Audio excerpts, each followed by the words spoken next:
Want to program your 2018-2020 Chevy Equinox key fob? It's a simple process you can do yourself.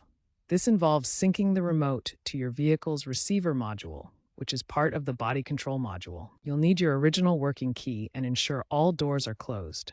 The key fob uses radio frequency signals at 314 MHz. Make sure you are in a secure location and have a CR2032 battery in the key fob. First, get in your car and close all the doors.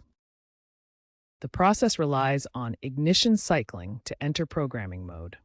You'll be turning the key to the on position and back to the off position in a specific sequence to reset the BCM and allow it to accept the new fob code.